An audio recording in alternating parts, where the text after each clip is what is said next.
Hello and welcome my dear students. I am Rushali ma'am from VM academy classes Nashik. हम देख रहे हैं हमारे 11th का केमिस्ट्री। स्टार्ट किया है चैप्टर नंबर 5 केमिकल बॉन्डिंग। ये हमारे सिलेबस का बहुत ही इंपॉर्टेंट टॉपिक है, 11th के लिए भी और 12th के लिए भी, और थोड़ा सा बड़ा टॉपिक भी है। इसका आज लेक्चर नंबर 2। लास्ट लेक्चर में हमने देखा था कि जो वैलेंसी कैसी होती है, ऑक्टेट रूल क्या था। ओके, आज के लेक्चर में हमें देखना है कि जो बॉन्ड फॉर्म होते हैं वो कैसे होते हैं। तो सबसे पहले हमें देखना है आज आयोनिक बॉन्ड। आयोनिक बॉन्ड को इलेक्ट्रोवैलेंट बॉन्ड भी कहा जाता है। तो क्यों इलेक्ट्रोवैलेंट बॉन्ड कहते हैं या क्यों आयोनिक बॉन्ड कहते हैं और कैसे फॉर्म होते हैं वो सारा हम डिटेल में देखेंगे विथ एग्जाम्पल। तो चलो स्टार्ट करते हैं। Ionic bond, lecture number 2, chapter number 5, chemical bonding, 11th chemistry with VM academy Nashik. तो चलो अभी आयोनिक बॉन्ड शुरू करने से पहले कि केमिकल बॉन्ड होते क्या है, कितने टाइप के होते हैं, वो सारा एक बार देख लेते हैं, क्योंकि पूरे 11th में हमें सबको कवर करना है। ओके, तो जो केमिकल बॉन्ड होता है वो क्या होता है? Force of attraction between two element और टू एटम्स। दो एटम के बीच का अट्रैक्टिव फोर्स होता है जो इलेक्ट्रॉन्स की वजह से होता है। तो जो केमिकल बॉन्ड होते हैं दो टाइप के होते हैं। एक होते इंटर एटॉमिक केमिकल बॉन्ड और दूसरे होते इंटरमोलिकुलर केमिकल बॉन्ड। मतलब इंटर एटॉमिक क्या होंगे? The bond form between two और more atoms of element. Element के एटम के बीच में बॉन्ड फॉर्म होते हैं ड्यू टू इलेक्ट्रॉन्स। तो जब एटम के बीच में बॉन्ड फॉर्म होंगे तो उनको कहेंगे इंटर एटॉमिक केमिकल बॉन्ड। जो बॉन्ड क्या होते हैं? स्ट्रांग होते हैं। ओके, और दूसरे जो होते हैं वो होते इंटरमोलिकुलर केमिकल बॉन्ड। मोलिक्यूल के बीच में क्या होते हैं? केमिकल बॉन्ड फॉर्म होते हैं। और जनरली क्या होते हैं? इनके कंपैरिजन में क्या होते हैं? वीक होते। So the bond form between single और टू मोलिक्यूल। सिंगल मोलिक्यूल में भी कभी कभी बॉन्ड फॉर्म हो जाता है, जैसे कि हाइड्रोजन बॉन्ड। मैं आप लोगों को दिखाऊंगी, हमें देखना है हाइड्रोजन बॉन्ड। एंड कभी कभी क्या होता है? दो मोलिक्यूल के बीच में भी बॉन्ड फॉर्म हो जाता है, वो फोर्स ऑफ अट्रैक्शन होता है, तो ये क्या होगा? वीक होगा। तो जो स्ट्रांग बॉन्ड होते हैं या इंटर एटॉमिक केमिकल बॉन्ड होते हैं उसके 4 टाइप है। पहला है आयोनिक बॉन्ड, आज हमें देखना है। कोवैलेंट बॉन्ड हम नेक्स्ट लेक्चर में देखेंगे। कोऑर्डिनेट बॉन्ड इसी चैप्टर में हमें देखना है। मेटेलिक बॉन्ड के बारे में भी हमें थोड़ी सी बात करनी। ओके, जो वीक बॉन्ड होंगे उनमें होता है वंडरवॉल फोर्स ऑफ अट्रैक्शन, इसके बारे में भी हम बात करेंगे। इसे इंटरमोलिकुलर फोर्स ऑफ अट्रैक्शन भी कहा जाता है। और दूसरा होता है हाइड्रोजन बॉन्ड। यह हाइड्रोजन बॉन्ड 2 टाइप का होता है। पहला होता है इंटरमोलिक्यूल, दूसरा होता है इंट्रामोलिक्यूल। इंटरमोलिक्यूल मतलब दो मोलिक्यूल के बीच में होगा, और इंट्रामोलिक्यूल मतलब सिंगल मोलिक्यूल के बीच में ही क्या होता है? हाइड्रोजन बॉन्ड फॉर्म होता है। तो इतना सारा हम देख लेंगे। तो चलो स्टार्ट करते हैं। अभी आप लोगों को आइडिया आई होगी कि केमिकल बॉन्ड कितने टाइप के होते। तो हम जो देखने वाले हैं आज, that is the strongest bond. सबसे स्ट्रॉन्ग बॉन्ड कौन सा होता है? आयोनिक बॉन्ड होता है। ओके, इसकी bond energy about 200 to 400 kilo joule इतनी होती है। तो बहुत ज़्यादा एनर्जी की ज़रूरत है अगर आयोनिक बॉन्ड फॉर्म होता है तो उसे ब्रेक करने के लिए। और इनकी जो एनर्जी होती है वो होती है ऑलमोस्ट 2 to 40 किलो जूल। मतलब क्या है? ये वीक है और ये क्या है? स्ट्रांग है। तो चलो स्टार्ट करते हैं आयोनिक बॉन्ड। तो चलो देखते हैं आयोनिक बॉन्ड। उसे इलेक्ट्रोवैलेंट बॉन्ड भी कहा जाता है। तो कभी कभी एग्जाम में अगर इलेक्ट्रोवैलेंट बॉन्ड पूछे तो भी आयोनिक बॉन्ड में ही बारे में ही लिखना है। एग्जाम में कभी कभी 2 मार्क के लिए क्वेश्चन आता है, डिफाइन आयोनिक बॉन्ड और डिफाइन इलेक्ट्रोवैलेंट बॉन्ड। तो क्या डेफिनेशन होगी इलेक्ट्रोवैलेंट बॉन्ड या आयोनिक बॉन्ड की? ऐसा बॉन्ड फॉर्म होगा जहाँ पे कंप्लीट ट्रांसफ़र होगा 1 या मोर इलेक्ट्रॉन्स का। ज़्यादा से ज़्यादा कितने इलेक्ट्रॉन का ट्रांसफ़र होता है? 3 या 4। तो जो ट्रांसफ़र है, ट्रांसफ़र कैसे होना चाहिए? कंप्लीट, मतलब एक ने अपने सेल से कंप्लीटली इलेक्ट्रॉन निकाल के दूसरे के सेल में देने चाहिए। तो कंप्लीट ट्रांसफ़र ऑफ इलेक्ट्रॉन होगा, किसके बीच में होगा? Metal and non metal. तो हमें पता है मेटल क्या होते हैं? इलेक्ट्रोपॉजिटिव एटम होते हैं, और नॉन मेटल क्या होते हैं?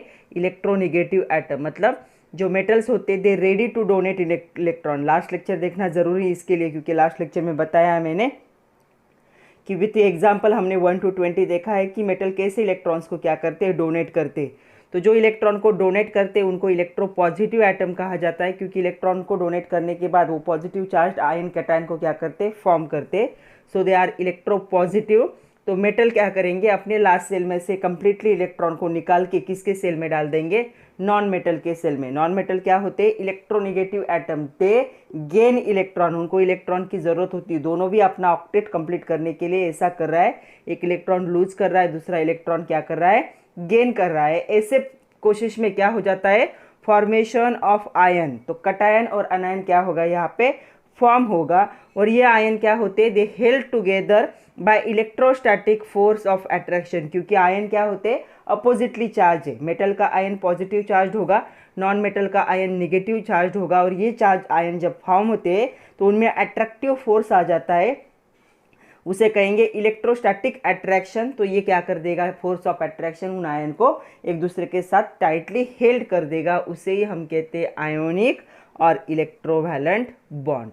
तो इलेक्ट्रोवैलेंट बॉन्ड इन शॉर्ट क्या है, it is the bond form by loss and gain of electron.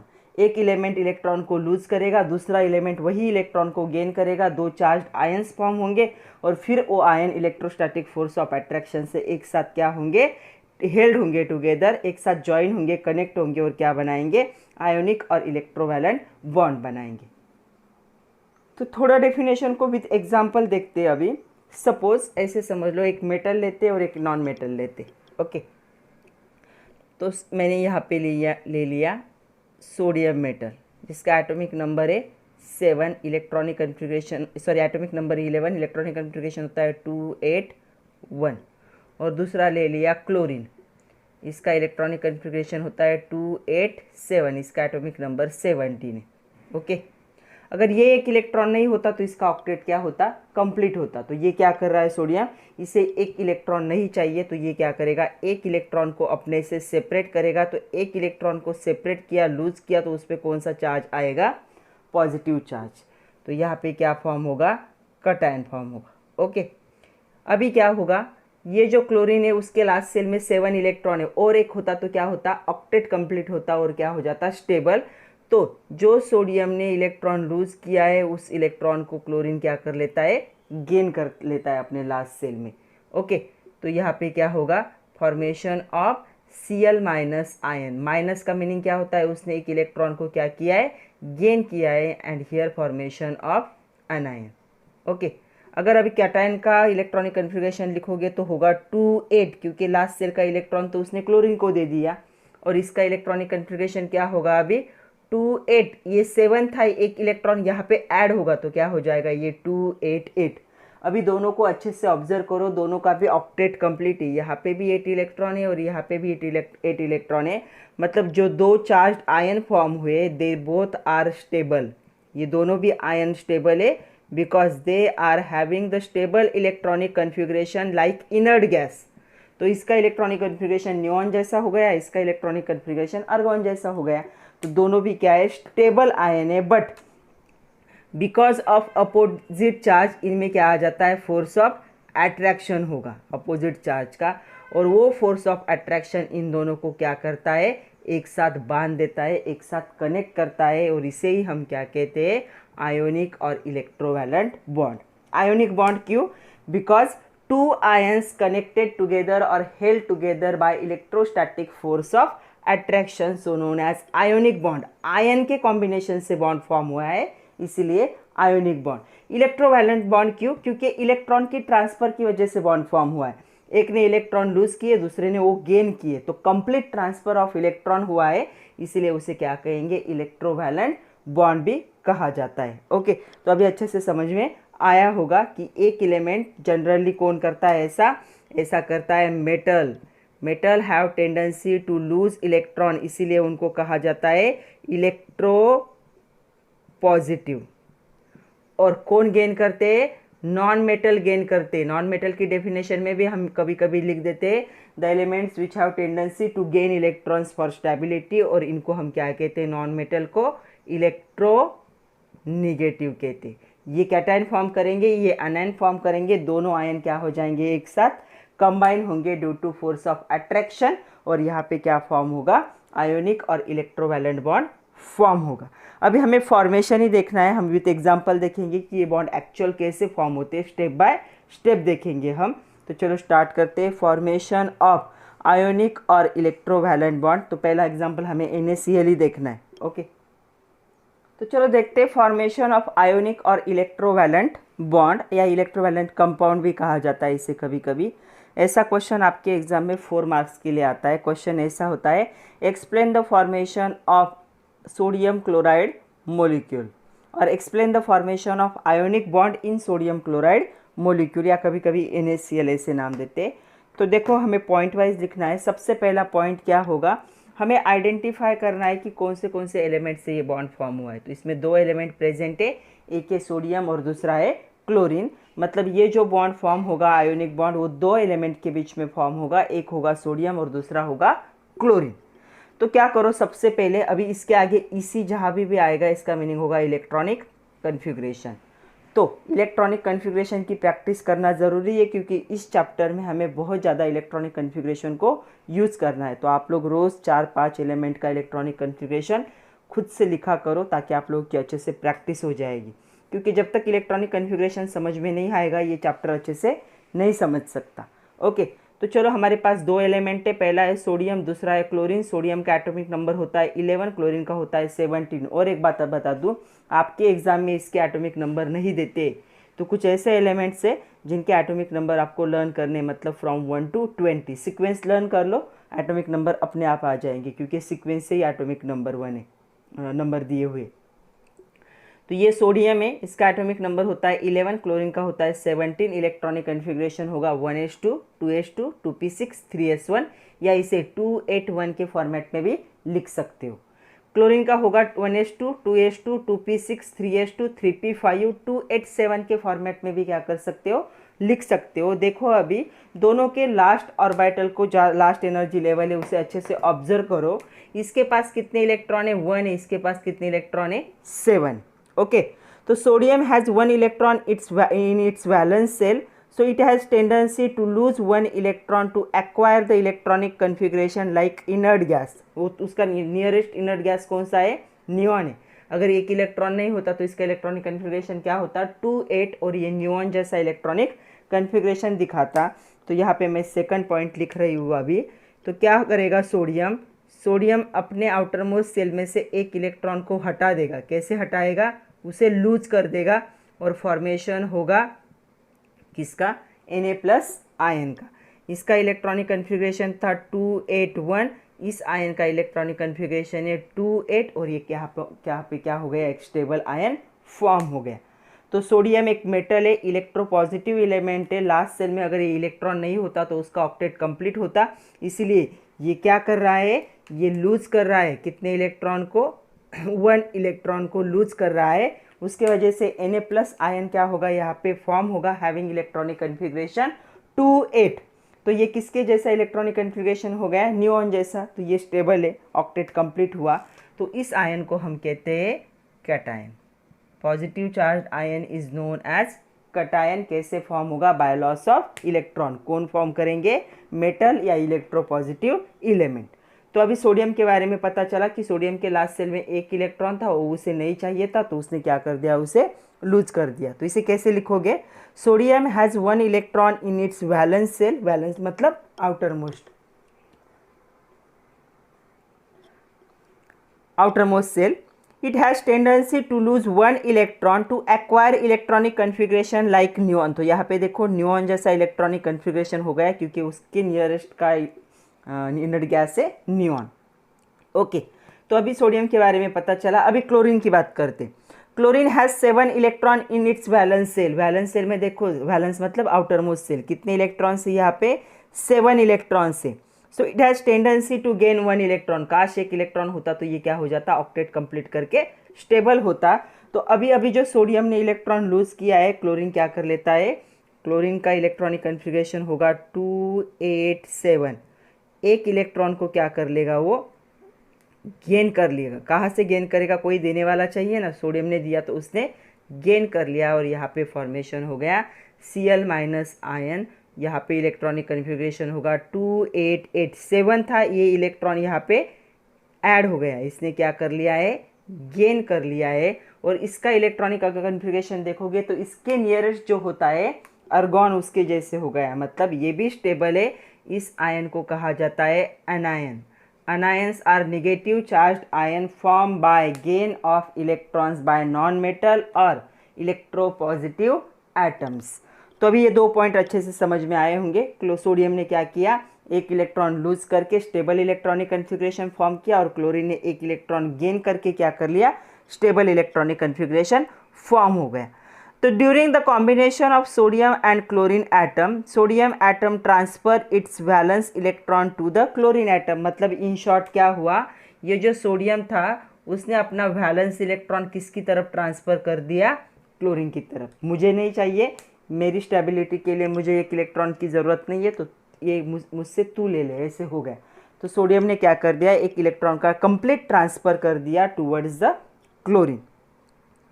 Sodium atom changes into Na plus ion while the chlorine atom changes to Cl minus ion. These two ions are stable but because of opposite charge, इन दोनों ion पे देखोगे तो opposite charge है।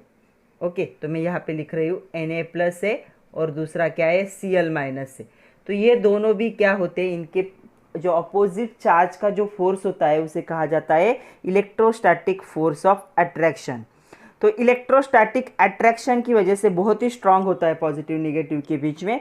तो electrostatic force of attraction की वजह से ये दोनों क्या होंगे, एक दूसरे के साथ क्या करेंगे, कंबाइन हो जाएंगे, एक दूसरे के साथ हेल्ड होंगे, टाइटली हेल्ड होंगे टुगेदर।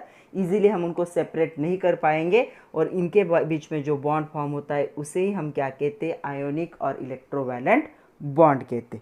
ओके, तो इस फॉर्मेशन को अगर दिखाना होगा एक ही लाइन में तो कैसे दिखा सकते हैं हम, तो देखो अभी इस फॉर्मेशन को कैसे दिखाएंगे हम।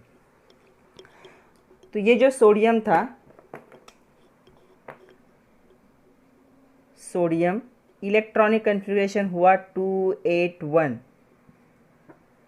ओके, और दूसरा था क्लोरीन, इसका इलेक्ट्रॉनिक कन्फिग्रेशन था 287।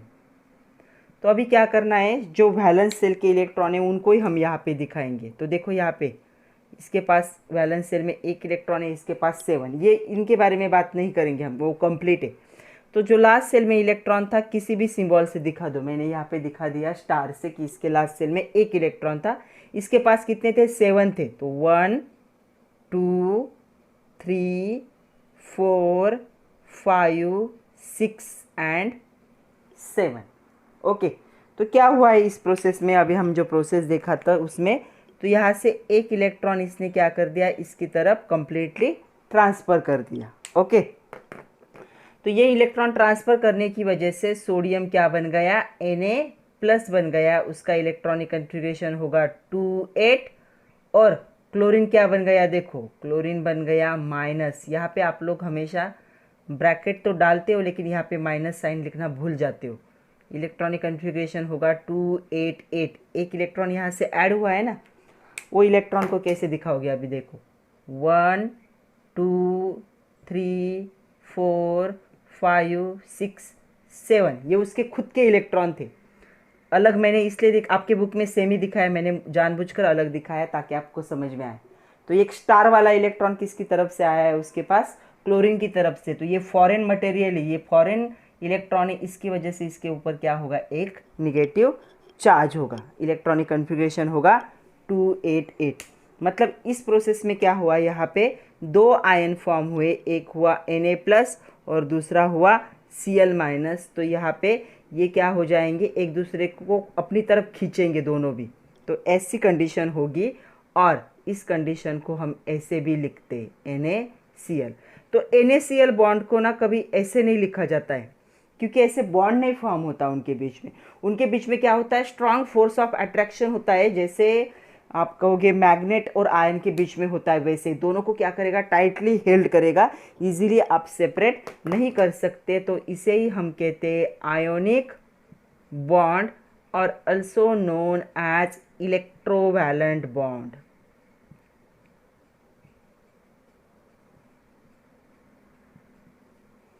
तो इसे कहोगे आयोनिक बॉन्ड और इलेक्ट्रोवैलेंट बॉन्ड। आई होप आप लोगों को अच्छे से समझ में आया है। सोडियम के पास एक एक्स्ट्रा इलेक्ट्रॉन था, उसने क्लोरीन को दे दिया, तो इसने इलेक्ट्रॉन लूज करके Na प्लस आयन फॉर्म किया, इसने एक इलेक्ट्रॉन को गेन करके निगेटिव चार्ज आयन फॉर्म किया। दोनों भी आयन स्टेबल है, बट दोनों का अपोजिट चार्ज की वजह से उनमें होता है कौन सा अट्रैक्शन होता है, इलेक्ट्रोस्टैटिक अट्रैक्शन होता है। बहुत ही फोर्सफुल अट्रैक्शन है ये, इलेक्ट्रोस्टैटिक अट्रैक्शन जो अपोजिट चार्ज के बीच में होता है, तो इलेक्ट्रोस्टैटिक फोर्स ऑफ अट्रैक्शन भी कहा जाता है, या आपकी बुक में इलेक्ट्रोस्टैटिक अट्रैक्शन कहा है। तो इलेक्ट्रोस्टैटिक फोर्स ऑफ अट्रैक्शन की वजह से ये दोनों एक दूसरे से क्या हो जाएंगे, क्लोज हो जाएंगे, और उसे ही हम कहते हैं आयोनिक और इलेक्ट्रोवैलेंट बॉन्ड। तो इसका फॉर्मेशन आपको इतने पॉइंट में लिखना है। पहला पॉइंट क्या होगा, दोनों का इलेक्ट्रॉनिक कन्फिग्रेशन लिखो। दूसरा पॉइंट क्या होगा, जो लूज करने वाला है उसके बारे में लिखो और उसका आयन फॉर्मेशन दिखाओ। तीसरा पॉइंट क्या लिखना है, जो गेन करने वाला है उसके बारे में लिखो, उसका आयन फॉर्मेशन दिखाओ। फिर नेक्स्ट पॉइंट में क्या दिखाओ कि दोनों आयन क्या हो रहे, हेल्ड हो रहे together by the electrostatic force of attraction. और लास्ट पॉइंट में आपको ऐसा रिप्रेजेंटेशन दिखाना ज़रूरी है, ये इसेंशियल है, इसे एक पॉइंट होता है 4 में से, तो आपको ये दिखाना ज़रूरी है। ओके, तो आप लोगों के लिए मैं एक होमवर्क दे रही हूँ, आप लोग करोगे फॉर्मेशन ऑफ KCl। पहला पॉइंट क्या लिखोगे, KCl, के का मतलब पोटेशियम और क्लोरीन का इलेक्ट्रॉनिक कन्फिग्रेशन सेम ही है, पोटेशियम और सोडियम, सिर्फ क्या होगा इसके पास 8 इलेक्ट्रॉन ज़्यादा है, मतलब इसका इलेक्ट्रॉनिक कन्फिग्रेशन क्या होगा पोटेशियम का 2881, बाकी सारी कंडीशन क्या होगी सेम ही। तो KCl का आप लोग करोगे और मुझे बताओगे कि कैसे आता है। ओके, सब लोग क्या करोगे और मुझे जो आप करोगे नोटबुक में उसका जो फोटो होगा वो सेंड करोगे। सेकंड एग्जाम्पल हमें देखना है फॉर्मेशन ऑफ CaCl2, इसे कैल्शियम क्लोराइड कहा जाता है। तो CaCl2 का हमें लिखना है आयोनिक बॉन्ड फॉर्मेशन। एग्जाम में कभी कभी क्वेश्चन आता है, explain the formation of ionic bond in calcium chloride या CaCl2। तो चलो स्टार्ट करते हैं। सबसे पहला पॉइंट क्या करेंगे, हम दोनों का इलेक्ट्रॉनिक कन्फिग्रेशन लिखेंगे। ओके, कैल्शियम का एटॉमिक नंबर होता है 20, तो ये होगा 1s2 2s2 2p6 3s2 3p6 4s2। Okay, जब तक प्रैक्टिस नहीं करोगे अच्छे से इलेक्ट्रॉनिक कन्फिग्रेशन लिख नहीं सकते, तो प्रैक्टिस बहुत ज़रूरी है। इलेक्ट्रॉनिक कन्फिग्रेशन ऐसा भी लिख सकते हो 2882। ओके, अभी अगर ऑब्जर्व करोगे तो यहाँ पे 2 क्लोरीन है। ओके, तो आपके बुक में दिखाया है कि एक ही क्लोरीन का लिखा है उन्होंने, लेकिन मैं आप लोगों को थोड़ा सा अलग बताती हूँ कि 2 क्लोरीन है तो 2 बार इलेक्ट्रॉनिक कन्फिग्रेशन लिखो, तो आपको इजीली समझ में आएगा। इसका भी एटॉमिक नंबर 17, इसका भी 17, दोनों का इलेक्ट्रॉनिक कन्फिग्रेशन सेम ही होगा, लेकिन मैं 2 बार लिख रही हूँ, क्यों वो भी बताती हूँ। तो लिखो चलो 1s2 2s2 2p6 3s2 3p6 3p5 आएगा, होता है इलेक्ट्रॉनिक कन्फिग्रेशन 287। इसका भी सेम होगा 1s2 2s2 2p6 3s2 3p5, ये भी होगा 287। ओके, तो दोनों का इलेक्ट्रॉनिक कन्फिग्रेशन 287। अभी इन तीनों की लास्ट एनर्जी लेवल जो वैलेंस शेल होता है उसे ऑब्जर्व करो, लास्ट ऑर्बिटल को, लास्ट एनर्जी लेवल को क्या करो ऑब्जर्व करो। इसके पास 2 इलेक्ट्रॉन, इसके पास 7 इलेक्ट्रॉन, इसके पास 7 इलेक्ट्रॉन है। क्या कंडीशन हो सकती, कैल्शियम की क्या टेंडेंसी होगी, तो देखो calcium has 2 electron in its valence shell, it has tendency to lose 2 electrons to acquire a electronic configuration like nearest inert gas, तो उसका nearest inert gas है अर्गॉन। तो कैल्शियम क्या करेगा, मैं सेकंड पॉइंट यहाँ पे लिख रही हूँ, कैल्शियम के पास कितने इलेक्ट्रॉन्स है 2882। तो देखो यहाँ पे ये 2 इलेक्ट्रॉन नहीं होते तो इसका इलेक्ट्रॉनिक कन्फिग्रेशन किसके जैसे होता, इसका इलेक्ट्रॉनिक कन्फिग्रेशन अर्गॉन जैसे होता, और ये क्या होता स्टेबल होता। तो कैल्शियम क्या कर रहा है, लूज कर रहा है, कितने इलेक्ट्रॉन लूज कर रहा है, ये लूज कर रहा है 2 इलेक्ट्रॉन। तो देखो कैल्शियम पे कितने प्लस चार्ज फॉर्म होंगे 2+, तो ये 2 इलेक्ट्रॉन उसने हटा दिए। नाउ इलेक्ट्रॉनिक कन्फिग्रेशन इज 288, और उसने अपने से कितने इलेक्ट्रॉन सेपरेट किए 2 इलेक्ट्रॉन। अभी Ca++ ऐसा भी लिखा जाता है या इसे ऐसे भी लिखते हैं Ca2+, दोनों का मीनिंग सेम होता है, इन दोनों का मीनिंग। ओके, तो आपके भी बुक में Ca2+ लिखा है, लेकिन मैंने Ca++ लिखा, दोनों का मीनिंग सेम होगा। तो इसने 2 इलेक्ट्रॉन लूज कर दिए। तो कैल्शियम की कंडीशन हमें समझ में आई। कैल्शियम के वैलेंस शेल में 2 इलेक्ट्रॉन्स थे, तो कैल्शियम ने वो 2 इलेक्ट्रॉन्स को हटा दिया और क्या फॉर्म कर दिया, यहाँ पे फॉर्म हो गया कटायन, जो क्या होगा, स्टेबल आयन होगा, क्योंकि उसका इलेक्ट्रॉनिक कन्फिग्रेशन किसके जैसा है, इनर्ट गैस आर्गन जैसा है। ओके, तो अभी इसने जो 2 इलेक्ट्रॉन सेपरेट किए, इन दोनों को देखो, दोनों को भी कितने इलेक्ट्रॉन्स की जरूरत थी, एक एक। तो chlorine has 7 electron in its valence shell, it has tendency to gain 1 electron, therefore they acquire the electronic configuration by nearest inert gas argon. तो इनको भी आर्गन जैसा इलेक्ट्रॉनिक कन्फिग्रेशन करने के लिए एक की जरूरत है, तो एक एटम को 1 इलेक्ट्रॉन की ज़रूरत है, तो इसके पास 2 इलेक्ट्रॉन्स थे, तो ये क्या करेगा, दोनों इलेक्ट्रॉन को डिस्ट्रीब्यूट करेगा, 1 इलेक्ट्रॉन इसे देगा और 1 इलेक्ट्रॉन इसे देगा। इसलिए मैंने 2 बार लिखा था इलेक्ट्रॉनिक कन्फिग्रेशन, आपको समझ में आए। तो 2 क्लोरीन है यहाँ पे, दोनों क्लोरीन को 1-1 इलेक्ट्रॉन की ज़रूरत है। एक ही कैल्शियम है, लेकिन कैल्शियम कितने इलेक्ट्रॉन लूज कर रहा है, 2 इलेक्ट्रॉन। तो कैल्शियम क्या करेगा, उन 2 इलेक्ट्रॉन को डिस्ट्रीब्यूट कर देगा, किसमें, 2 क्लोरीन एटम में। So during the combination of calcium and chlorine atom, calcium transfer its valence electron to 2 chlorine atom। तो इक्वली क्या करेगा, ट्रांसफर। ओके, सपोज मेरे पास 2 बुक है और 2 बच्चे आए और उन्होंने मुझसे बुक मांगा, तो मैं क्या करूँगी, दोनों को 1-1 बुक डिस्ट्रीब्यूट कर दूंगी। वैसे इसके पास 2 इलेक्ट्रॉन्स है और इन दोनों को 1-1 इलेक्ट्रॉन की ज़रूरत है, तो कैल्शियम ने क्या किया, 1 इलेक्ट्रॉन इसे दे दिया, 1 इलेक्ट्रॉन इसे दे दिया, तो इलेक्ट्रॉन का डिस्ट्रीब्यूशन हो गया। ये भी स्टेबल हो गया, ये भी स्टेबल हो गया और ये भी स्टेबल हो गया। तो यहाँ पे क्या लिख सकते हैं हम, क्लोरीन के बारे में दिख रहा है क्या, तो देखो क्लोरीन के बारे में हम क्या लिख सकते हैं, क्लोरीन का इलेक्ट्रॉनिक कन्फिग्रेशन था 287। ओके, अभी कैल्शियम ने 1 क्लोरीन को कितना इलेक्ट्रॉन दिया है, 1 इलेक्ट्रॉन। तो यहाँ पे क्लोरीन क्या बन गया, Cl-। Now electronic configuration is 288। इसने क्या किया है, 1 इलेक्ट्रॉन को गेन किया है, तो गेन किया हुआ इलेक्ट्रॉन मोस्टली यहाँ पे लिखते हैं। ओके, तो इसका इलेक्ट्रॉनिक कन्फिग्रेशन भी स्टेबल है, यहाँ पे क्या बन गया, ये स्टेबल एनायन। लेकिन ऐसा एक ही एनायन बना है क्या, नो, ऐसे कितने एनायन बने हैं, ऐसे 2 एनायन बने। तो इस पूरे रिएक्शन को ब्रैकेट करके 2 लिख दो बाहर, ब्रैकेट के बाहर 2 है, मतलब अंदर होने वाला सब कुछ क्या है, 2 टाइम्स होगा। 2 क्लोरीन एटम होंगे, 2 इलेक्ट्रॉन्स गेन होंगे और 2 क्लोरीन एटम क्या होंगे, फॉर्म होंगे। तो यहाँ पे क्या होगा, calcium atom changes into Ca2+ ion, while 2 chlorine atoms changes into Cl- ion. 2 Cl- ion form होंगे, यहाँ पे ब्रैकेट के बाहर 2 है, मतलब 2 Cl- आयन क्या होंगे, फॉर्म होंगे। These ions are held together by strong electrostatic force of attraction. तो इस पे 2+ चार्ज है और 2 क्लोरीन क्या होंगे, फॉर्म होंगे। तो 2+ और 2- चार्ज आयंस क्या हो रहे, फॉर्म हो रहे। तो उनके बीच में क्या होगा, स्ट्रॉन्ग इलेक्ट्रोस्टैटिक अट्रैक्शन होगा और वही क्या करेगा, आयोनिक और इलेक्ट्रोवैलेंट बॉन्ड को फॉर्म करेगा। अगर अलग फॉर्म में लिखना चाहे हम, जो लास्ट पॉइंट हम लिखते हैं उसके फॉर्म में लिखना चाहे, तो देखो कैसे आएगा यहाँ पे, वो भी बहुत इजी है। क्या करना है, सिर्फ आउटर मोस्ट सेल के इलेक्ट्रॉन्स दिखाने होते हैं वहाँ पे। तो देखो यहाँ पे मैं कैल्शियम को क्या कर रही हूँ, सेंटर में लिख रही हूँ। इसका इलेक्ट्रॉनिक कन्फिग्रेशन है 2882।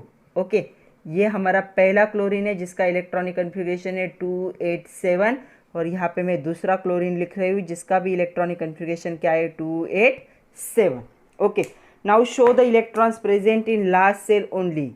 लास्ट सेल के इलेक्ट्रॉन्स दिखाने, तो इसके पास कितने, 1 2 3 4 5 6 7। ओके, इसके पास कितने, उतने ही है, दोनों सेम ही, 1 2 3 4 5 6 7। इसके पास कितने, देखो इसके इलेक्ट्रॉन को मैं स्टार से दिखाती हूँ, आपके बुक में सेम ही यूज़ किया है। तो कैल्शियम ने क्या किया, 2 इलेक्ट्रॉन लूज करने तो 1 इलेक्ट्रॉन कंप्लीटली इसकी तरफ ट्रांसफ़र कर दिया और 1 इलेक्ट्रॉन कंप्लीटली इसकी तरफ ट्रांसफ़र कर दिया। तब क्या फॉर्म हुआ यहाँ पे, देखो तब फॉर्म हुआ, ये हो गया Cl-।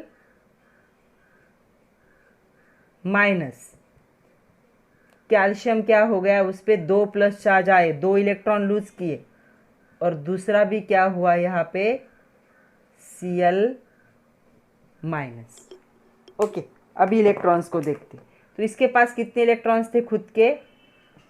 7 थे। एक इलेक्ट्रॉन कहाँ से आया? कैल्शियम की तरफ से। सेम ईयर इसके पास कितने इलेक्ट्रॉन्स थे खुद के? 7 थे। एक इलेक्ट्रॉन कहाँ से आया है? कैल्शियम की तरफ से। नाउ इलेक्ट्रॉनिक कन्फिग्रेशन तीनों का देखो क्या होगा। इसका होगा 288 लाइक अर्गॉन, इसका भी होगा 288 लाइक अर्गॉन, इसका भी होगा 288 लाइक अर्गॉन। मतलब तीनों भी आयन क्या है यहाँ पे? स्टेबल है। बट तीनों को अगर ऑब्जर्व करोगे तो Ca पे 2+ चार्ज है, एक Cl- है, दूसरा Cl- है। इनमें होगा कौन सा फोर्स? Electrostatic attraction. तो जो इलेक्ट्रोस्टैटिक अट्रैक्शन होता है उसके वजह से ये आयन क्या होंगे? एक दूसरे के क्लोज आ जाएंगे। कैसे क्लोज आएंगे? Ca++ 2+ ही लिखती हूँ मैं, ये Cl- और ये Cl-, ऐसे क्या होंगे? हेल्ड होंगे टुगेदर। इसे ऐसा भी लिखा जाता है Ca2+ Cl- 2, ऐसे। मतलब ये क्या है यहाँ पे? CaCl2 फॉर्म हो रहा है। इनके बीच में कौन सा बॉन्ड होगा? आयोनिक और इलेक्ट्रोवैलेंट बॉन्ड। तो अभी आप लोग को अच्छे से समझ में आया होगा। आपके एक्सरसाइज में एक क्वेश्चन है, explain in brief with example ionic bond. तो उसमें क्या लिखोगे? डेफिनेशन लिखोगे और दोनों एलिमेंट्स में से किसी भी मॉलिक्यूल में से किसी भी एक का फॉर्मेशन दिखा दो, NaCl का या CaCl2 का।